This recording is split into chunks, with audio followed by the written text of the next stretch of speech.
언니네 피부과 헬레나입니다. 써니입니다. 보면 여기 이런 데 있잖아. 팔꿈치, 뭐 아니면 무릎 이런 데가 좀 까매져 있을 때가 있더라고요. 그러니까 피부가 까맣게 보이는 거는 어떤 염증이 심하고 나면 염증 후 색소 침착. 맞아요. 쉽게 말하면 목이 물리고 나서 빨갛게 되고 빨갛게 까맣게 되는. 근데 지금 말한 팔꿈치나 무릎 같은 데는 네네. 그런 염증 후 색소 침착이라기보다는 여기가 계속 자극이 가하다 보니까 피부가 각질이 두꺼워지는 거예요. 각질이 되게 두꺼워지고 계속 두꺼워지다 보니까 빛이 약간 반사가 좀 어둡게 되는 거라고 보면 돼요. 저는 매끈매끈하죠?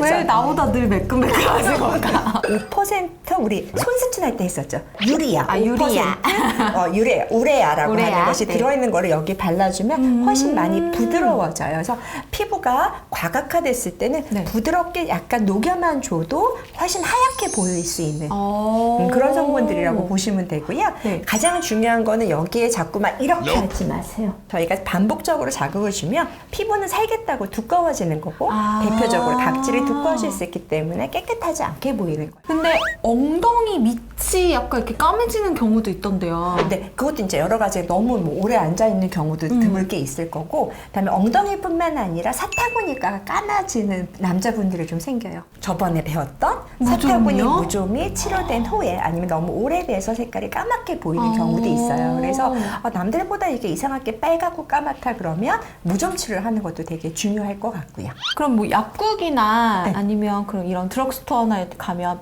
이런 데를 좀 하얗게 해준다는 크림 네, 네. 이런 것들이 있거든요. 그거 그게- 발라도 돼요? 발라도 되는데 피부가 이제 내가 생각했을 때 두껍다고 하면 그런 크림들이 도움이 될 수 있어요. 그게 약간 용해하는 효과, 뭐 살리실산이 있을 수도 있고 유래아가 있을 수 있기 때문에 부드럽게 하는 효과가 있고요. 네. 그냥 색깔이 염증 색소 침착에다가 그 연고를 바르면 오히려 안 되겠죠. 미백크림이 아니고 먹이 녹이는 효과라고 보시면 되니까.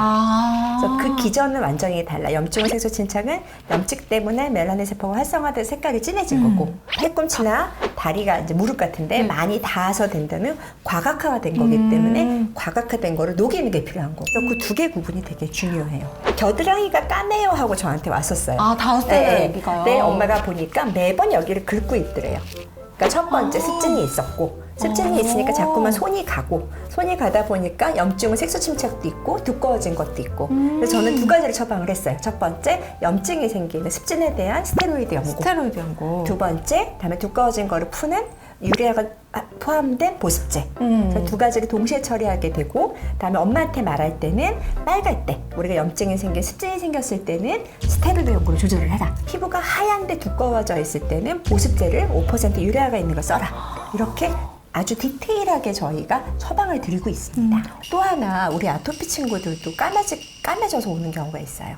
너무 이런 딱지 같은 그죠. 게 안 보통 쓰는데요? 목이 되게 아이들이 너무 슬프게도 선생님 저는 목에 될 때가 많아서 아이들이 놀려야 하는 아토피의 더티넥, 뭐 더러운 목 증후군 이런 게 있는데, 아토피가 오래되다 보니까 역시 피부가 두꺼워지고 까매지는 그런 현상이 있어요. 그래서 여기가 마치 레이스처럼 뭐 이렇게 거뭇거뭇하게 보이게 되고, 특히 아토피를도 고통받지만 이 더럽게 보이는 목 때문에 실제로 아이들이 더러운 게 자꾸만 아니에요. 실제로 더러운 게 아니에요. 때가 붙은 게 아니라 아토피가 반복적으로 생기다 보니까 목이 이제 조금 더 까매 보일 수 있는데, 그걸 가지고 우리 환자 중에 어린아이가 초등학교 한 1, 2학년쯤 됐던 걸로 기억해요. 자기 떼쓰고는 하루 종일 밀고 있었다고 해서 너무 마음이 아팠는데, 아토피처럼 염증성 질환일 때도 그런 질환이 생길 수가 또 있어요. 어이없이 우리가 피부과에서 당뇨를 진단하는 경우가 있어요.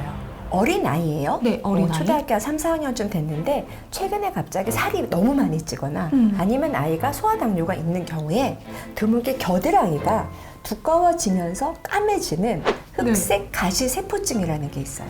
이거는 겨드랑이도 오고 목 뒤도 이렇게 와서 피부가 두꺼워지면서 까매지는 거예요. 아니 그러면 그 친구가 당뇨인지 아니면 아토피 때문에 이런 데가 좀 까매진 건지. 아토피 아이들은 겨드랑이가 까매질 일은 거의 없어요. 가장 중요한 거는 과거력이죠. 과거력. 갑자기 색깔이 까매져서 살이 쪄서 오는 친구들은 당뇨일 가능성이 크고요.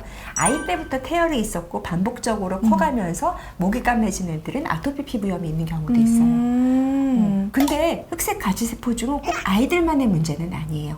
어른들도 갑자기 살이 찌고 갑자기 당뇨가 생길 때 그렇게 까맣게 되는 분들도 있기 때문에 네. 저희는 항상 그때는 긴장을 하고 내분비내과에 보내서 혹시 이분이 당뇨 전 증상이 아닌지 당뇨병이 갑자기 오지 않았는지 찾는 그런 질환이 있어요. 그러니까 교수로서 항상 안타까운 게 피부과는 항상 예쁜 것에만 포커싱이 돼 있는 게 안타까웠었어요. 왜냐하면 이 모든 게 몸의 신호일 수도 있고요. 맞아. 나중에 기회가 되면 해보겠지만 가려움증이 단순히 피부 질환이 아니라 다른 내과적인 질환이 가려울 때도 있기 때문에 피부에 나타나는 신호는 네. 전신의 신호라고 받아들이고 잎이 상의하는 게 가장 중요할 것 같습니다.